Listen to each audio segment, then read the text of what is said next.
Hello, grade 9 learners! I hope you're all feeling great today. This is Ma'am Jel and welcome to our English class. Despite the challenges that we are facing today due to the pandemic, I am thankful that you are all here to learn with me. We will be learning another interesting topic today, so grab your pen, notebook, and self-learning module and let's have some fun while learning. Today is extra special because I came here with a friend, Jelly. She will be our English learning buddy and together we will help you learn about expressing permission, prohibition, and obligation using modals. Are you ready? Alright, let's get started. Every day, you see a lot of things and animals around you, right? And now, I want to test your knowledge about the uses of the things you often see on your surroundings and also what these objects and animals can do or cannot do. I have here some sentences and all you have to do is to guess what object or animal is being described by each of the sentences. Ready? Let's go! This is a huge animal that can use its trunk to pick up small objects. What is it? You are right! It is an elephant. This object functions just the same as a pencil, but its ink cannot be erased using an eraser. Do you know what it is? You are right! It is a ball pen. This animal can bark. Do you know what it is? That's right! It is a dog. This object can measure the weight of a person. What is it? You are right. It is a weighing scale.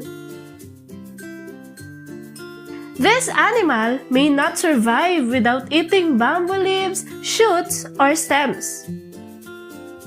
What is it?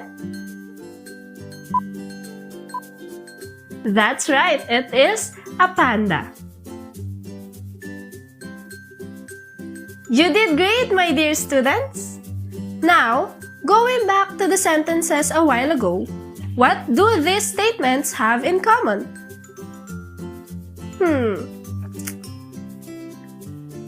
To give you a clue, these sentences use can, cannot, and may not. Do you have any idea what these words are? You are right! These words are called modals. In short, the sentences that we used a while ago all used modals. Today, you are going to learn all about modals, and at the end of this lesson, here are your key takeaways. Identify the modals that express permission, obligation, and prohibition. Recognize real-life instances that express permission, obligation, and prohibition, and use appropriate modals of permission, obligation, and prohibition in actual conversations. So what are modals? Modals or modal verbs are verbs that indicate modality.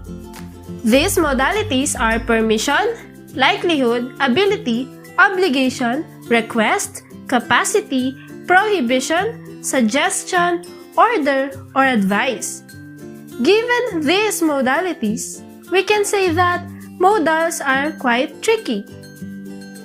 But don't worry, modals are simple once you learn how they function in a sentence. As we go through the lesson, you may also find some modal verbs familiar because we may not notice it, but we often use them. Modals are used together with the main verb of the sentence, and they cannot be used on their own. It is because modal verbs are part of auxiliary verbs or helping verbs, so they cannot stand alone. Here are some examples of modal verbs: can, could, may, might, should, must, will, and would. Also, because modals are special type of verbs and are different from normal verbs like sleep, write, work, or rest, they cannot change their form into plural or singular. You cannot say cans or mays, and you cannot also turn them into past tense like canned or made. They will stay as they are, regardless of the number of the subject. The question is, where should we place the modals in a sentence? Modals are often placed before the main verb. Check out this example. You can write your answer on your notebook. Notice that the modal can is placed before the main verb write.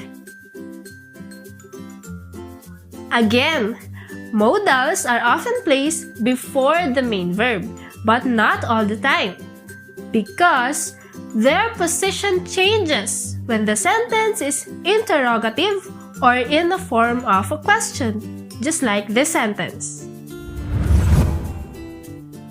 May I sit beside you? The modal verb in this sentence is placed at the very beginning because the sentence is a question. Another reminder, if we use a modal verb in a sentence, the main verb should always be in the base form. Just like the first example, you can write your answer on your notebook. We can't say you can wrote your answer or you can written your answer on your notebook. It doesn't sound right. Given the modalities that modal verbs may indicate, we will focus on three of them, and these are permission, prohibition, and obligation. Let's begin with permission. Permission means it is alright to do something, meaning you are allowing or permitting someone to do something, or it can also mean that you are asking for permission from someone. The modal verbs that we can use to ask or give permission are can, could, and may. However, there is a bit difference when using them, and they vary based on the degree of formality. How? Let's see. Can. Can is used to ask for and give permission. Let us have Jelly to give us an example. You saw your friends playing outside and you want to ask for permission from your mother. Can I play outside, Mom? You are going to have dinner with your family and you want your friend to come over, so you ask them. Can I bring a friend with me?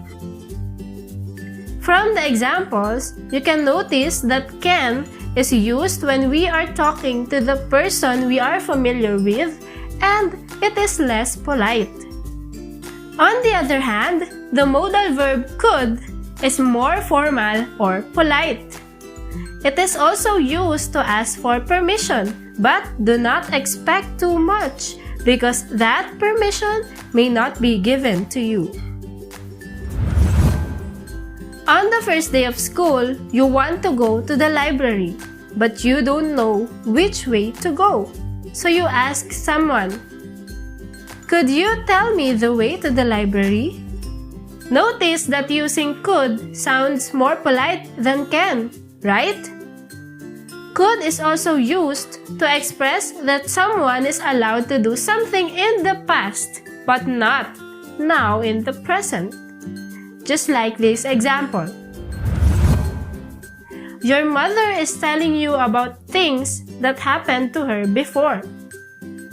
When I was still little, I could borrow a bike from our neighbor and ride around the village. The next modal verb is may. If could is used to sound formal, then may is used to sound more formal. It is because may is the most formal way to ask for and give permission.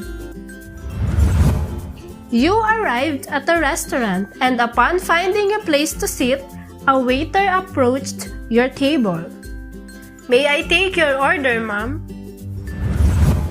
Your new classmate is struggling to find a seat, so you told him, "You may sit here beside me."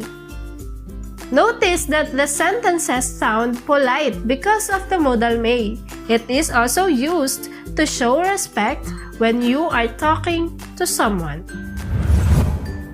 Again, the modal verbs that we can use to ask for or give permission are can, could, and may. Let us continue to the next one, which is prohibition. Prohibition means that it is not alright to do something. Basically, it is the opposite of permission. You are not allowing someone to do something. You are not giving them permission. There are 3 modal verbs that express prohibition, and they are can't or cannot, mustn't or must not, and shouldn't or should not. Can't is the contraction of cannot. When we say contraction, it is the shortened version of a word or group of words, and it uses an apostrophe to replace the letters that are omitted. Just like you are and its contraction, your. The modal verb can't is used to talk about something that is against the rules or laws. That is why we are not allowed to do it. For example, due to the pandemic, we are always reminded that we can't remove our face masks in public places. You saw a man smoking in a public place where smoking is not allowed, so you said, "You can't smoke here." Notice that the sentences both prohibit us from doing something because there is either a written or a spoken rule stating that we are not allowed to do them. Another modal verb that expresses prohibition is mustn't or must not. It is used when the prohibition comes directly from the speaker. You plan to go to the mall tomorrow with your friend, so you reminded her, "You mustn't be late for tomorrow." Whenever your brother goes inside your room, he always tries to mess with your things. "You mustn't enter my room." In the sample sentences, the speaker is the one that sets the rule. They are the one telling the listener about the things they must not do. On the other hand, the modal verb shouldn't or should not is used when we judge if an idea is good or bad. We use this if we want to give our opinion or to suggest about the best thing to do. Your friend is not feeling well because he played in the rain yesterday. I told you, you shouldn't play in the rain because you might get sick.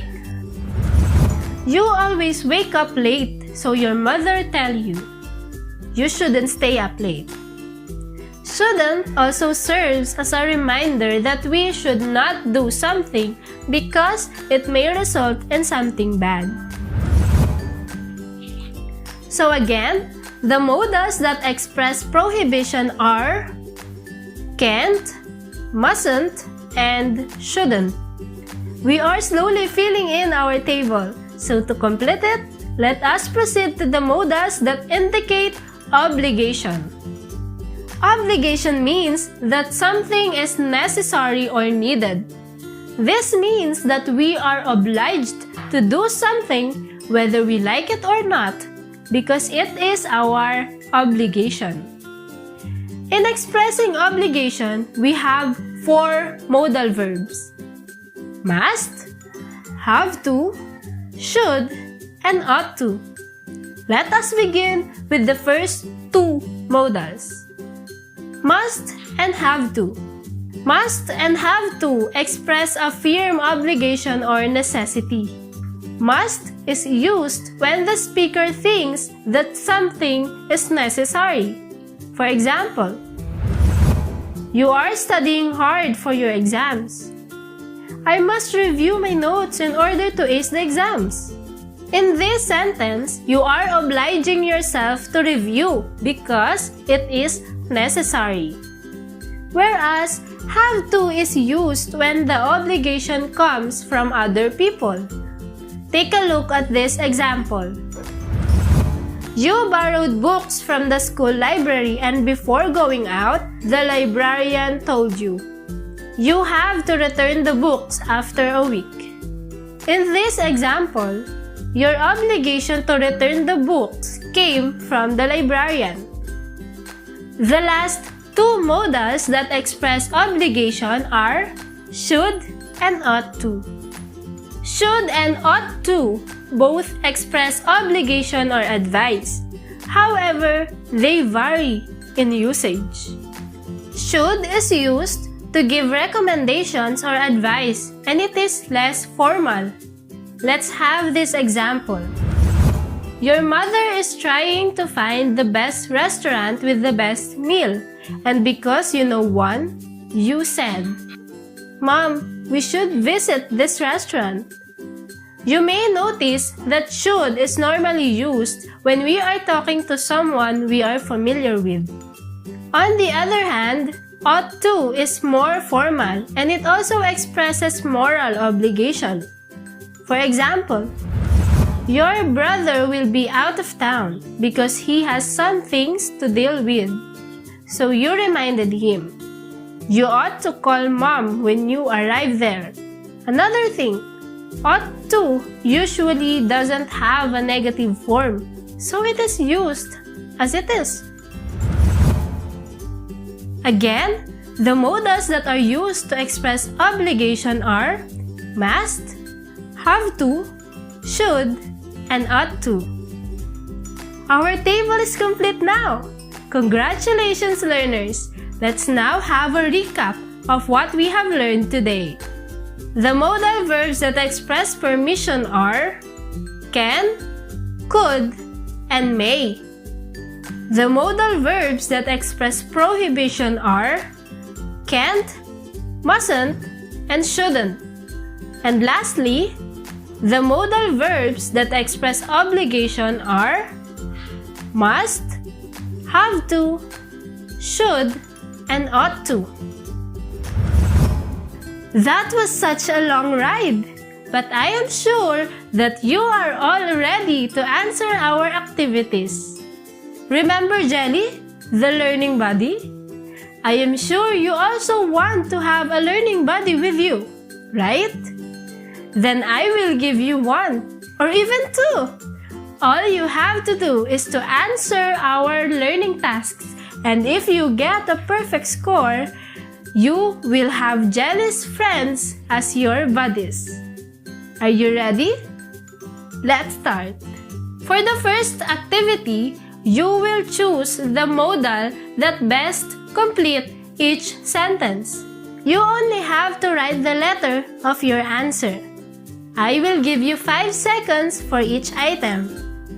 If you get a perfect score, you will have Beanie as your buddy. So here's the first sentence.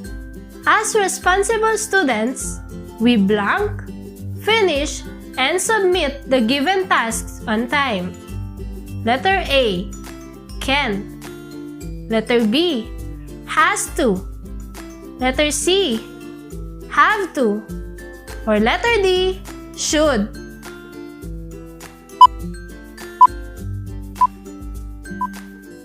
You are right.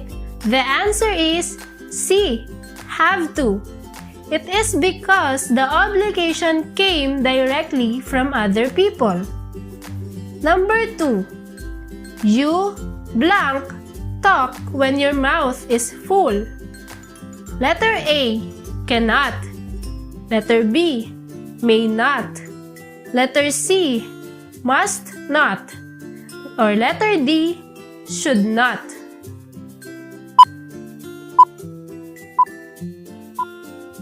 You are right. The answer is C, must not. It is because the prohibition came directly from the speaker. Number 3. You blank always count on me. Letter A, can. Letter B, may. Letter C, must. Or letter D, should.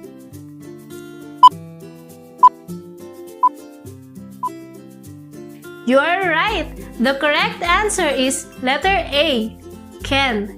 It is because it doesn't sound too formal and it is usually said when we are talking to the person we are close with. Number 4. Rika, blank, you please hand me the remote.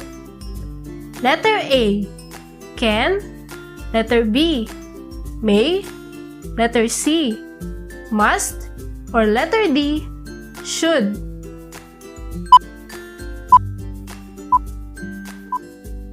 That's right. The correct answer is letter B, may.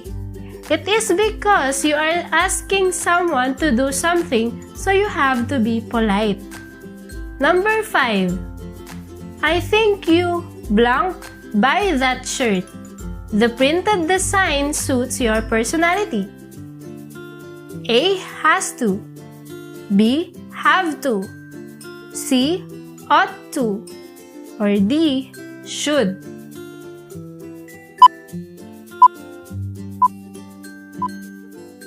You are right. The answer is letter D, should. It is because you are stating your opinion. Did you get every item correct? If you did, I am giving you Beanie. Congratulations for having a new learning buddy. Great job! Do you want another buddy or you don't have one yet? Don't worry, here's our next activity. For this activity, you have to find the modal verbs used in the sentences and determine whether the statements express permission, obligation, or prohibition. You have to put them on the right column. I will give you 5 seconds for each item. If you get a perfect score for this activity, you will have Kelly as your learning buddy. Are you up for another challenge? That's great! Let's go! Number 1. You should always wash your hands.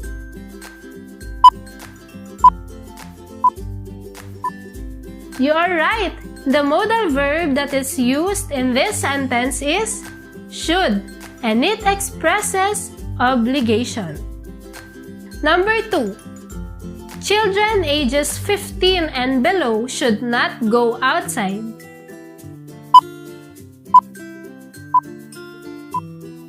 That's correct! The modal verb used in this sentence is should not, and it expresses prohibition. Number 3. We have to maintain social physical distancing to avoid direct contact with other people.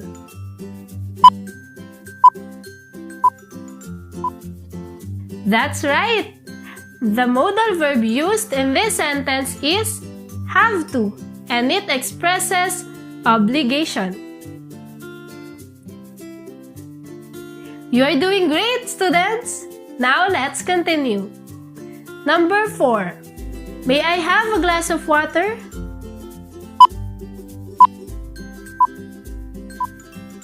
You are correct. The modal verb used in this sentence is may, and it expresses permission. Number 5. Everyone must not remove their face mask in public places.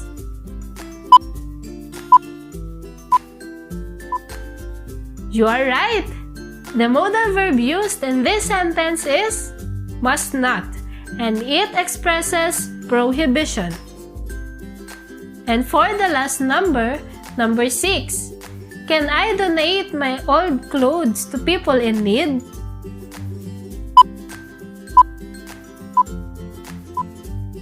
That's correct. The modal verb used in this sentence is can, and it expresses permission.